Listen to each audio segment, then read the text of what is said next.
Maggi Venky ఇద్దరు కలిసి ఎక్కడో ఇరుక్కుపోయి ఉంటారు. ఇరుక్కుపోయి ఉన్న తర్వాత మ్యాగీ అంటుంది కదా, నాకు మస్తు దాహం వేస్తుంది బావా అని చెప్పేసి వాళ్ళ బావ వెంకీని అడుగుతుంది. అడిగితే ఇటు అటు చూస్తూ ఉంటారు. ఎటు ఎక్కడే కనిపించదు, వాటర్ ఏమో ఉపయోగపడి దూరంగా ఒకటి కళ్ళు లొట్లలో కళ్ళు కనబడుతుంది. కళ్ళు కనబడితే మ్యాగీ పరిగెత్తుకుంటూ వెళ్ళి ఆ కళ్ళు మొత్తం తాగుతుంది. తాగిన తర్వాత రౌడీలు వస్తారు అక్కడికి. ముగ్గురు రౌడీలు వచ్చి ఫైటింగ్ చేస్తానంటే ఎంత చేసినా కూడా విడిపించుకున్న ప్రయత్నం చేస్తూ ఉంటారు. ఇంకా ఇద్దరు కలిసి ఒక లోయలో కింద పడిపోతారు. పడిపోయిన తర్వాత మ్యాగీని తీసుకొని వాళ్ళు వెళ్ళిపోతారు. వెంకీ మాత్రం అలానే ఉంటాడు. ఉన్న తర్వాత మ్యాగీని తీసుకొని పోయి ఆమెను బలాత్కారం చేద్దామని చూస్తుంటే అంటాడు కదా, ఈరోజు నిన్ను నీ బావే కాదు ఆ భగవంతుడు దిగొచ్చిన నిన్ను కాపాడలేడు అని చెప్పేసి మ్యాగీతో అంటాడు.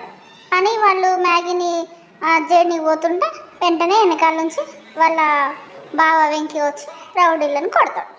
రౌడీలను కొట్టిన తర్వాత మ్యాగీ దగ్గరికి వెళ్ళి మ్యాగీని తీసుకొని వెళ్తుంటే మ్యాగీ బావా అని చెప్పేసి మ్యాగీ మత్తులో ఉండి అంటుంది.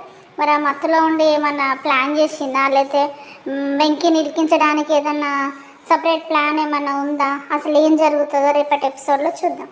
ప్లీజ్ సబ్స్క్రైబ్ మై ఛానల్ అండి. బాయ్.